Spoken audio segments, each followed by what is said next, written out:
ನಮಸ್ಕಾರ ಫ್ರೆಂಡ್ಸ್, ಕರ್ನಾಟಕ ಅರಣ್ಯ ಇಲಾಖೆ ಅಡಿಯಲ್ಲಿ ನಡೆಯುತ್ತಿರುವಂತಹ 540 ಗಸ್ತು ಅರಣ್ಯ ರಕ್ಷಕ ಹುದ್ದೆಗಳ ವೃತ್ತವಾರು 1:20 ಅನುಪಾತದ ಅಭ್ಯರ್ಥಿಗಳ ಆಯ್ಕೆ ಪಟ್ಟಿ ಹಾಗೂ ಮೆರಿಟ್ ಲಿಸ್ಟ್ ಗೆ ಸಂಬಂಧಿಸಿದಂತೆ ಪ್ರಮುಖ ಮಾಹಿತಿಯೊಂದು ಬಂದಿದೆ.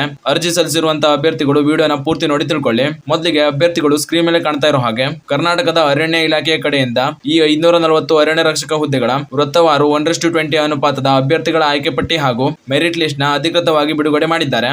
ಅರ್ಜಿ ಸಲ್ಲಿಸಿರುವಂತಹ ಪ್ರತಿಯೊಬ್ಬ ಅಭ್ಯರ್ಥಿಯು ಅರಣ್ಯ ಇಲಾಖೆಯ ಅಧಿಕೃತ ವೆಬ್ಸೈಟ್ ನಿಂದ ನೀವು ಅರ್ಜಿ ಸಲ್ಲಿಸಿರುವಂತಹ ವೃತ್ತದ ಆಯ್ಕೆ ಪಟ್ಟಿಯನ್ನ ಡೌನ್ಲೋಡ್ ಮಾಡಿ ನೋಡ್ಕೊಳ್ಬಹುದು. ಡೌನ್ಲೋಡ್ ಮಾಡ್ಲಿಕ್ಕೆ ವೆಬ್ಸೈಟ್ ನ ಡೈರೆಕ್ಟ್ ಲಿಂಕ್ ಡಿಸ್ಕ್ರಿಪ್ಷನ್ ಅಲ್ಲಿ ಇದೆ, ನೋಡ್ಕೊಳ್ಳಿ. ಅದೇ ರೀತಿ ಯಾವುದಾದರೂ ಅಭ್ಯರ್ಥಿಗೆ ನಿಮ್ಮ ವೃತ್ತದ ಅಡಿಯಲ್ಲಿ ಬಿಟ್ಟಿರುವಂತಹ 1:20 ಅನುಪಾತದ ಅಭ್ಯರ್ಥಿಗಳ ಆಯ್ಕೆ ಪಟ್ಟಿಯ ಮೇಲೆ ಆಕ್ಷೇಪಣೆಗಳಿದ್ದಲ್ಲಿ ಅಂತ ಅಭ್ಯರ್ಥಿಗಳು ತಮ್ಮ ವೃತ್ತದ ಅಡಿಯಲ್ಲಿ ನೀಡಿರುವಂತಹ ಆಯ್ಕೆ ಪಟ್ಟಿಯ ನೋಟಿಸ್ ನಲ್ಲಿರುವ ಇಮೇಲ್ ಐಡಿಗೆ ಪೂರಕ ದಾಖಲೆಗಳೊಂದಿಗೆ ಸ್ಪಷ್ಟ ರೀತಿಯಲ್ಲಿ ಆಕ್ಷೇಪಣೆಯನ್ನ ಸಲ್ಲಿಸಬಹುದು ಅಂತ ಇಲಾಖೆಯಿಂದ ತಿಳಿಸಲಾಗಿದೆ. ಆದ್ದರಿಂದ ಅಂತ ಅಭ್ಯರ್ಥಿಗಳು ಯಾರಾದ್ರೂ ಇದ್ರೆ ತಮ್ಮ ಆಕ್ಷೇಪಣೆಯನ್ನ ಸಲ್ಲಿಸಿ. ಇಲ್ಲಿ ನಿಮ್ಗೆ ಎಕ್ಸಾಂಪಲ್ ಗೆ ಕೆನರಾ ವೃತ್ತದ ಆಯ್ಕೆ ಪಟ್ಟಿಯಲ್ಲಿ ಕೊಟ್ಟಿರುವಂತಹ ಇಮೇಲ್ ಐಡಿನ ತೋರಿಸ್ತಾ ಇದ್ದೀನಿ. ಇದೇ ರೀತಿ ನೀವು ಅರ್ಜಿ ಸಲ್ಲಿಸಿರುವಂತಹ ವೃತ್ತದ ಆಯ್ಕೆ ಪಟ್ಟಿಯಲ್ಲೂ ಕೂಡ ಒಂದು ಇಮೇಲ್ ಐಡಿನ ಕೊಟ್ಟಿರ್ತಾರೆ. ಅದನ್ನ ಸರಿಯಾಗಿ ನೋಡಿಕೊಂಡು ತಮ್ಮ ಆಕ್ಷೇಪಣೆಯನ್ನ ಸಲ್ಲಿಸಿ. ಹಾಗೂ ಈ ಮಾಹಿತಿಯನ್ನ ಅರ್ಜಿ ಸಲ್ಲಿಸಿರುವಂತಹ ನಿಮ್ಮ ಫ್ರೆಂಡ್ಸ್ಗೂ ಶೇರ್ ಮಾಡಿ, ಅವರು ಕೂಡ ತಿಳಿಸಿ. ಇದಿಷ್ಟು ಈ ನೇಮಕಾತಿಗೆ ಸಂಬಂಧಿಸಿದಂತಹ ಪ್ರಮುಖ ಮಾಹಿತಿಗಳಾಗಿತ್ತು. ಇದೇ ರೀತಿಯ ಮಾಹಿತಿಗಳಿಗಾಗಿ ಚಾನಲ್ನ ಸಬ್ಸ್ಕ್ರೈಬ್ ಮಾಡಿ ಅಂತ ಹೇಳ್ತಾ ಈ ವಿಡಿಯೋನ ಇಲ್ಲಿಗೆ ಮುಗಿಸ್ತಾ ಇದ್ದೀನಿ.